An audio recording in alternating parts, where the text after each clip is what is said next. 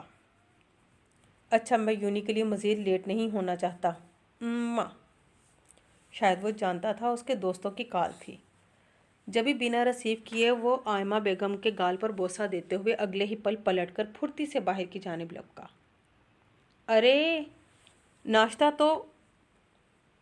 اس کو قدرے تیزی سے اپنی متفکر نگاہوں سے اوجھل ہوتا دیکھ آئمہ بیگم کی بات منہ میں ہی دبی رہ گئی۔ من قریب ہی صوفے پر پڑا ان کا موبائل فون بھی بجتا ہوا آئمہ بیگم کو چونک کر اپنی جانب متوجہ کر گیا۔ بے اختیار آگے بڑھتے ہوئے انہوں نے موبائل فون ہاتھ میں پکڑا تو آئل کی کال دیکھتے ہوئے ان کے لبوں پر پرسکون مسکراہٹ بکھرتی چلی گئی۔ وہ سڑک کے کنارے ریڑھی کے قریب کھڑی نینا کے سنگ مزے لے لے کر تکھے گول گپے کھانے میں مصروف تھی۔ آج اس نے نفیسہ بیگم سے ضد کر کے جانتے بوجھتے کالج سے چھٹی کی تھی اور پھر ضروری شاپنگ کرنے کی غرض سے اپنی بیسٹ فرینڈ کے ساتھ مارکیٹ چلی آئی تھی۔ ابھی اس نے پلیٹ میں ترتیب سے لگے گول گپوں میں سے تیسرا گول گپا اٹھا کر کھٹے پانی میں ڈبوتے ہوئے باہر نکالا ہی تھا جب اچانک اسے پشت سے کسی کتے کے بھونکنے کی آواز سنائی دی۔ اس کے منہ کی جانب جاتا گول گپا بے ساختہ پلیٹ میں گرا تو وہ اس کے ایک بار پھر بھونکنے پر پلیٹ سمیت جھٹکا کھا کر پلٹی۔ اس دوران نینا بھی پیچھے مڑتی کھانے پینے سے ہاتھ اٹھا چکی تھی۔ کتا! خود کی جانب خوخار نظروں سے گھورتے ہوئے گھنے بالوں والے اس بھورے کتے کو دیکھ کر حاویہ کی سانس سینے میں اٹکی۔ اسے بچپن سے ہی کتوں اور اندھیرے کا فوبیا لاحق تھا۔ حاویہ نے قدرے سختی سے نینا کا ہاتھ پکڑ لیا جو اس صورتحال سے خود بھی گھبرا گئی تھی۔ وہ شاید کسی کا پالتو کتا تھا جو اپنے مالک سے خود کا پٹا چھڑوا کر ان کی جانب چلا آیا تھا۔ شاید نہیں، یقیناً اس کا دماغ گھوم چکا تھا۔ ارے بٹیا گھبراؤ نہیں، یہ بس بے وجہ بھونک کر ڈرا رہا ہے، کہے گا کچھ بھی نہیں۔ ریڑھی والے بابا نے ان کا ڈر صاف محسوس کرتے ہوئے پرسکون کرنے کی ناکام کوشش کی کہ تبھی وہ کتا بھونکتا ہوا پیچھے کو سرکتی حاویہ کی جانب تیزی سے لپکا۔ نتیجتاً گول گپوں والی پلیٹ ہوا میں اچھالتی حاویہ اگلے ہی چیختے ہوئی آگے کو سرپٹ دوڑ لگا چکی تھی۔ بچاؤ بچاؤ کتا، کوئی تو بچاؤ! شدید خوف تلے مسلسل مدد کے لیے چیختی ہوئی وہ ہنوز سڑک کے کنارے اندھا دھند بھاگتی چلی جا رہی تھی، یہ جانے بغیر کہ بیچ راستے میں ہی کتے کے مالک نے قدرے پھرتی سے اسے پکڑ کر اپنے قابو میں کر لیا تھا۔ لیکن وہ پیچھے مڑ کر دیکھتی تب نا۔ وہاں پر موجود لوگ اس انجان لڑکی کو یوں اکیلے احمقوں کی مانند بھاگتے ہوئے دیکھ کر حیران تھے۔ ڈر کے مارے نمکین پانیوں سے بھری بھوری آنکھوں نے آگے کا منظر دھندلا سا کر دیا تھا۔ جبھی وہ سامنے صحیح سے دیکھ نہیں پائی تھی اور نتیجتاً مقابل کی پشت سے براہ راست جا ٹکرائی۔ آئل حسن جو اس پل موبائل فون پر آئمہ بیگم سے تقریباً بات ختم کرتے ہوئے خداحافظ کہہ چکا تھا، اچانک پیچھے سے دھکا لگنے پر ٹھٹک کر پلٹا اور سرت سے اپنے مقابل حجاب میں موجود اس لڑکی کو زمین بوس ہونے سے پہلے ہی بازوؤں سے تھام لیا۔ حاویہ نے اپنی گھنیری پلکیں زور زور سے جھپکتے ہوئے اپنے سامنے باوردی پولیس آفیسر کو دیکھا جو پیشانی پر تیوری چڑھائے پوری طرح اس کی طرف متوجہ تھا۔ پولیس موبائل کی بیک سیٹ پر مجرم کے ساتھ بیٹھا انسپکٹر باسط بھی آگے کھسک کر باہر کا منظر دیکھتا ہوا چونکا۔ Are you okay madam? اس کا زرد پڑتا چہرہ دیکھ کر آئل نے فکر مندی سے پوچھا تو وہ شدت سے نفی میں سر ہلاتی ہوئی اگلے ہی پل اس کے پیچھے چھپنے کی کوشش کرنے لگی۔ پلیز میڈم، آپ مجھے بتائیں، کیا کوئی آپ کے پیچھے پڑا ہے؟ کیا کوئی آپ کو نقصان پہنچانے کی کوشش کر رہا ہے؟ آئل اپنے پروفیشنل انداز میں تفتیش کرتا ہوا اس کی جانب رخ موڑ گیا جو اسے کافی گھبرائی ہوئی لگ رہی تھی۔ جی آفیسر، وہ کتا میرے پیچھے پڑا ہے اور مجھے جان سے مارنا چاہتا ہے، پلیز مجھے بچا لیجیے اس سے، پلیز۔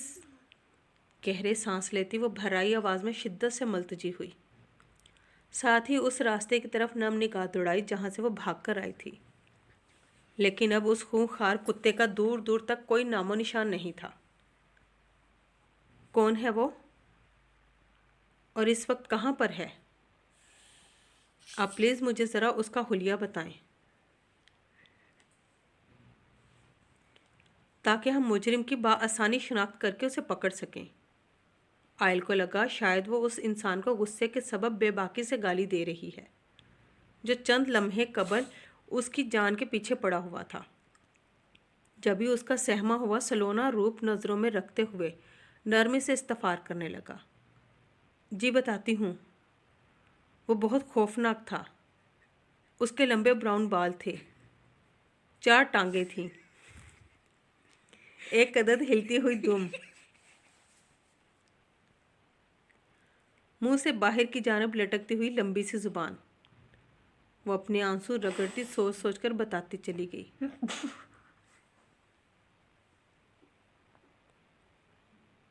واٹ؟ مجرم کی ایسی شناخت پر آئل کو حقیقتاً جھٹکا لگا تھا، جبکہ اس پولیس والے کے غیر متوقع ری ایکشن پر وہ آنکھیں پھیلائے اب کہ اسے دیکھنے لگی، جو بھویں سکیڑے کافی غصے سے اسی کو گھور رہا تھا۔ لڑکی تم تب سے ایک اصلی والے کتے سے ڈر رہی تھی اور میں سمجھا کہ اوف سائیکو، تمہاری دماغ تو سیٹ ہے؟ فری میں میرا اتنا قیمتی ٹائم برباد کر ڈالا تم نے، حد ہے۔ وہ اپنے لہجے کو حد سے زیادہ سخت بناتے ہوئے دانت پیس کر بولا، تو وہ خائف سی نگاہیں جھکاتی بے آواز آنسو بہانے لگی۔ کسی اجنبی کے ہاتھوں اچھی خاصی بے عزتی ہونے پر خفقت کے مارے اس کا انگ انگ دہک اٹھا تھا۔ اس کا یوں جھکا ہوا سر دیکھتے ہوئے آئل نے اپنے غصہ ضبط کرنے کے لیے گہرا سانس بھرا۔ مجھے کتوں سے اور اندھیرے سے شروع سے ہی بہت ڈر لگتا ہے، ماں نے اپنی صفائی دیتی وہ تقریباً منمنائی۔ You mean phobia? آئل کے صحیح اندازہ لگانے پر وہ شد و مد سے اس بات میں سر ہلا گئی۔ آنسوؤں میں مزید روانی آئی تھی۔ او گاڈ!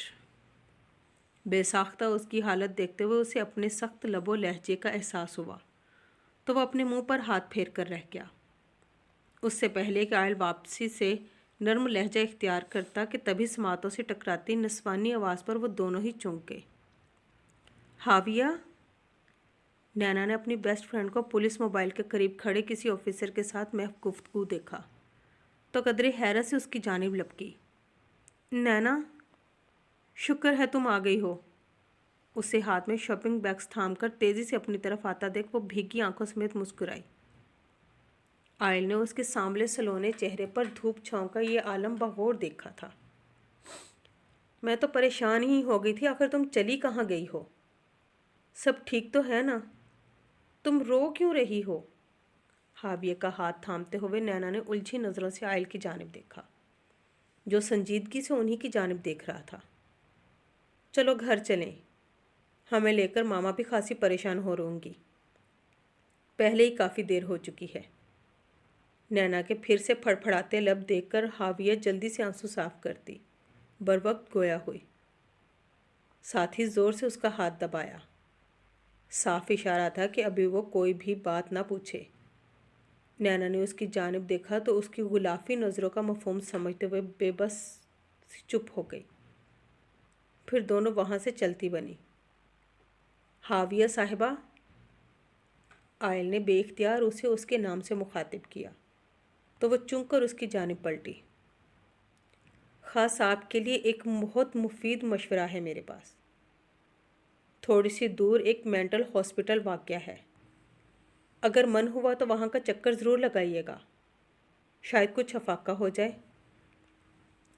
جانے کیوں وہ اپنی سنجیدہ طبیعت کے خلاف جا کر مسکراتی آواز میں اسے ذرا سا چھیڑنے کو اپنے اظہار خیال پیش کر گیا تھا۔ لہجے میں واضح نرمی تھی۔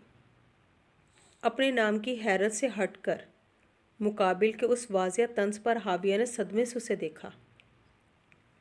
پھر آنکھیں سکیڑ کر محض غصے سے گھورنے پر ہی اکتفا کیا، ورنہ دل تو تھا بہت کر رہا تھا کہ اس پولیس آفیسر کو ابھی 2-4 باتیں سنا ہی دے جو اسے دل کھول کر بےعزت کر چکا تھا۔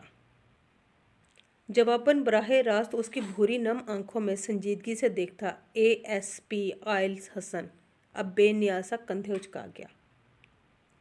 لبوں سے مدھم مسکراہٹ اب کے مفقود ہو چکی تھی۔ اگلے ہی پل وہ کشمکش میں کھڑی نینا کی کلائی تھام کر تن فن کرتی ہوئی وہاں سے نکلتی چلی گئی۔ پاگل! نگاہوں سے اوجھل ہونے پر اس کی حرکت یاد کرتے ہوئے بے اختیار اس کے ہونٹوں پر مسکراہٹ در آئی تو سر جھٹکتا وہ بھی ڈرائیونگ سیٹ کی جانب بڑھ گیا۔ وہ تینوں خلاف توقع اس وقت سیکنڈ فلور پر موجود تھے۔ فواد نے مضبوط کلائی میں پہنی مردانہ گھڑی کا جائزہ لیا۔ لیکچر ختم ہوئے 2-3 منٹ گزر چکے تھے، تبھی وہ کندھے سے لگی سٹرپ پر اپنی پکڑ مضبوط کیے اپنی دوست علیزہ کے ہمراہ سب سے آخری کلاس سے برآمد ہوئی تھی۔ دائیں جانب مڑتے ساتھ ہی راہداری پار کرتے ہوئے وہ علیزہ کی کسی بات پر ہنستی ہوئی بے اختیار منہ پر ہاتھ رکھ گئی۔ اوئے شام، سامنے دیکھ! ہنستا مسکراتا شکار خود چل کر شیر کے پاس آ رہا ہے۔ چل جا اب، چلا دے اس حسینہ پر بھی اپنے سوہنے پن کا جادو۔ حرمین زہرا کو اپنی سمت آتا دیکھ کر افروز اسے ٹھوکا لگاتے ہوئے جوشیلے انداز میں بولا تو وہ دیوار سے ٹیک ہٹائے بغیر گردن ترچھی کر کے ان دونوں کی طرح اس کا تفصیلی جائزہ لینے لگا۔ نیلے رنگ کی سادہ سی شلوار قمیض پر ہم رنگ دوپٹے کا حجاب کیے وہ تیز تیز قدم اٹھاتی ہوئی ان کے قریب سے قریب تر ہوتی چلی جا رہی تھی۔ ابے جائے گا بھیا، تیری جگہ میں کوشش کر کے دیکھوں؟ اسے ہنوز اسی پوزیشن میں کھڑا دیکھ کر فواد چڑھ کر بولا، ریلیکس بڈی، ابھی میری انٹری کا ٹائم نہیں ہوا۔ حرمین پر سے نظریں ہٹائے بنا وہ اپنی آبرو چکاتا قدرے اطمینان سے گویا ہوا۔ مطلب؟ دونوں نے ایک کورس میں پوچھتے ہوئے الجھ کر اس کی جانب دیکھا تو وہ ہولے سے مسکرایا۔ اس کی بھوری رنگ تیز نگاہیں حرمین کے پیچھے بھاگ کر لپکتی اس لڑکی پر پڑ چکی تھی جس سے تھوڑی دیر پہلے وہ 2 منٹ کی خفیہ ملاقات کر کے آیا تھا۔ مطلب یہ کہ تو بس دیکھتا جا آگے ہوتا ہے کیا کیا۔ ان کے تجسس سے حفظ اٹھاتا وہ عادتاً کمینگی سے اپنی آنکھ دبا گیا۔ مان قندیل کی خاصی بلند غسیلی آواز نے ان تینوں کی توجہ پل میں اپنی جانب کھینچی۔ اوہ حرمین میڈم، میری اسائنمنٹ چرا کر کہاں بھاگی جا رہی ہو تم؟ ذرا اسے تو واپس کرتی جاؤ۔ طنزیہ لہجہ اپناتے ہوئے وہ اس کی جانب لپکی تو حرمین اپنا چشمہ صحیح سے ناک پر ٹکاتی ہوئی خاصی حیرت اور کچھ صدمے سے پیچھے پلٹی۔ علیزہ بھی حیران ہوئی تھی اس بے بنیاد الزام پر۔ یہ تم کیا بات کر رہی ہو؟ میں بھلا تمہاری اسائنمنٹ کیوں چوری کروں گی؟ اپنی کلاس فیلو کو تیوری چڑھا کر دیکھتے ہوئے وہ اس کے برعکس تھوڑا مدھم لہجے میں بولی جو ان کے پاس بھاگتے ہوئے پہنچی تھی اور اب گہرے گہرے سانس بھر رہی تھی۔ پاس سے گزرتے ابھی چند ایک اسٹوڈنٹ کی توجہ ہی ان کی جانب کھینچی تھی۔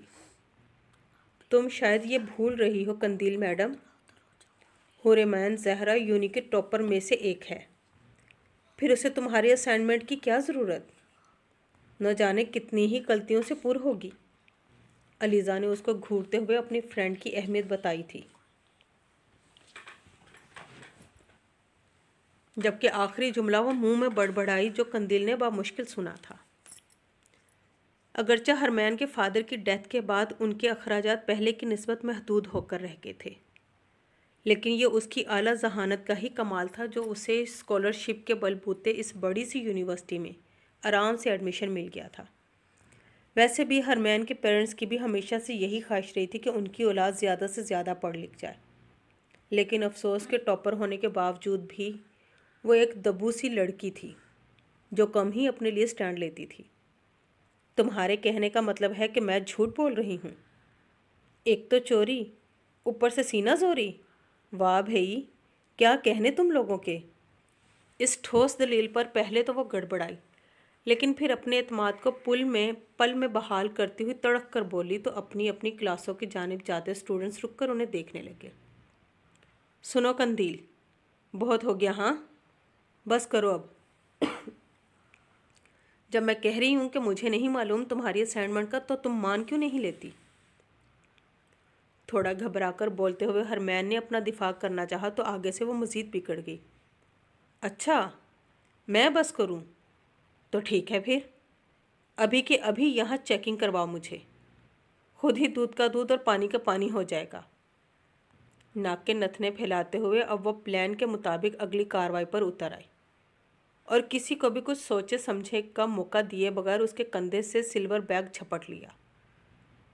مضبوط چوڑے سینے پر بازو باندھ کر ہرمین کی جانب دلچسپی سے تکتا۔ شام اب کے ٹیک ہٹاتے سیدھا کھڑا ہو چکا تھا۔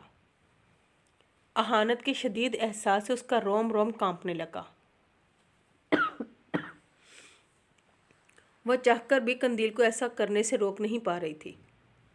چشمے کے پار تیزی سے بھیگتی ہوئی گہری کالی آنکھیں اطراف میں گھومی تو شام سمیت اس کے دوستوں کو اپنی جانب متوجہ پا کر اس کا رنگ مزید پھیکا پڑا۔ وہ اس سمے بلا وجہ یونی کے سب سے ڈیشنگ مگر پلے فل گروپ کو متوجہ کا مرکز بن رہی تھی۔ شرمندگی سے لب کچلتی وہ سرت سے نظریں پھیر گئی، لیکن اگلے ہی پل اپنے بیگ سے کسی اور کی اسائنمنٹ نکلتی دیکھ صحیح معنوں میں ہرمین زہرا کے ہوش اڑے تھے۔ یہ کیسے؟ بے یقینی اس قدر تھی کہ اسے بولنا بھی محال لگا۔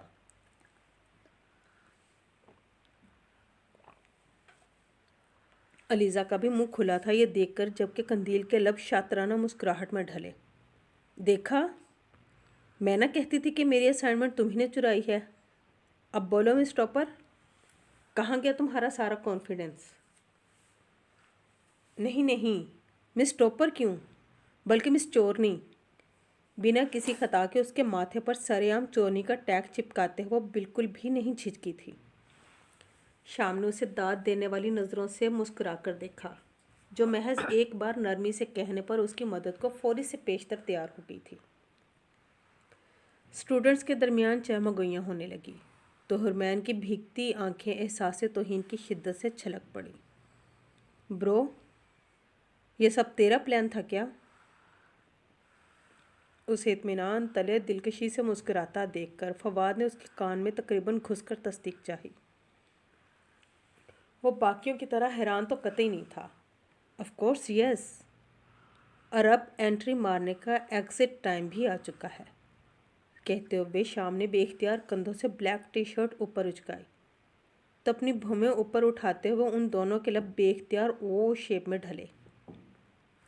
اگلے ہی لمحے وہ بڑی سنجیدگی سے جینس کی پاکٹس میں ہاتھ پھنسائے قدم قدم چلتا ہوا ہرمین کے قریب جا رکا، اتنے قریب کہ اس کا مضبوط کندھا اسے چھونے لگا۔ نتیجتاً ہرمین جھٹکا کھا کر 2 قدم پیچھے ہوئی۔ اس کی یہ حرکت شدت سے محسوس کرتے ہوئے شام کی بھوری آنکھوں میں ناگواری سی در آئی۔ اگلے ہی پل وہ گہرا سانس بھرتا ہوا مجبوراً ضبط کر گیا۔ وہ بھلا لڑکیوں کے ایسے گریز کا عادی کہاں تھا؟ ان میں سے زیادہ تر تو اس کے ساتھ چپکے رہنے میں زیادہ انٹرسٹڈ ہوا کرتی تھی۔ افروز اور فواد وہیں پر کھڑے رہ کر ہنوز لائیو ڈرامہ انجوائے کر رہے تھے۔ ابے یار، اپنے شام کے پٹانے کا انداز تو اس نازک جاں پر کافی بھاری پڑ گیا۔ افروز کمینگی سے بولتے ہوئے دھیما سا ہنسا تو فواد بھی طنزیہ ہنستا تائیدی انداز میں سر ہلا گیا۔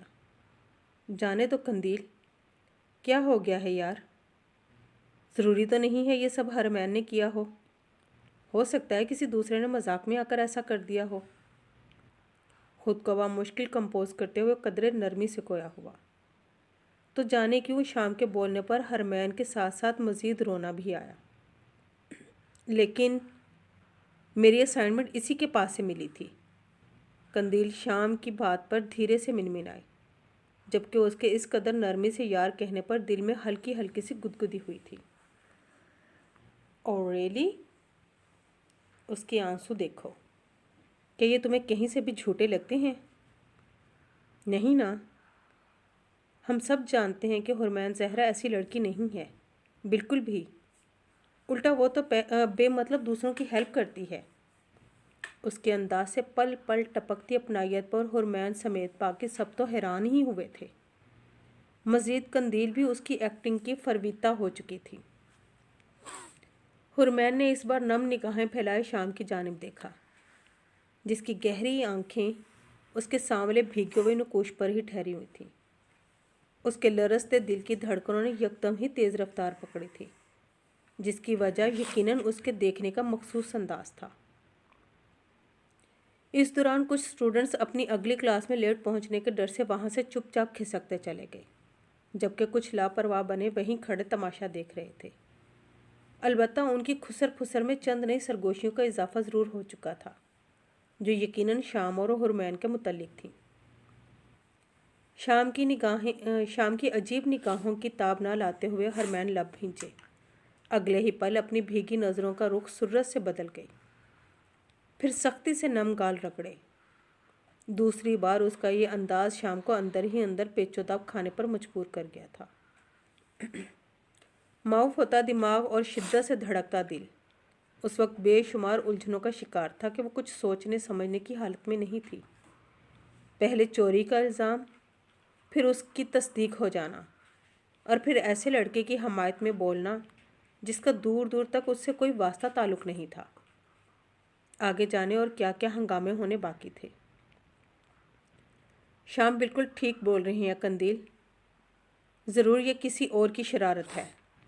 حرمین ایسی نہیں ہے، بے قصور ہے وہ۔ اسی کے ساتھ ملوث قندیل کی دوست نے بھی ہمدردی بانٹنے کو سرے عام ہلکا سا ٹکڑا لگا دیا۔ شاید تم سب ٹھیک کہہ رہے ہو، غلطی میری ہے۔ آئی ایم سوری حرمین، مجھے تمہیں اس طرح بالکل بھی ٹریٹ نہیں کرنا چاہیے تھا۔ شام کی نامحسوس انداز میں کیے جانے والے اشارے پر شرمندہ ہونے کی بھرپور اداکاری کرتی ہوئی قندیل نے حرمین سے فوری معذرت کی، تو وہ اس کے ایک دم سے بدلتے تیوروں پر اسے دیکھ کر رہ گئی۔ It's okay.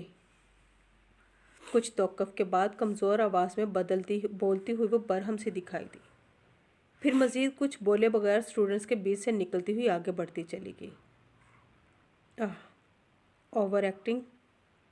آنکھیں گھماتا ہوا وہ حقارت سے بڑبڑایا، اور قندیل کو اس کی خوشامد مسکراہٹ سمیت اگنور کرتا ہوا تیزی سے اس کے ہم قدم ہوا۔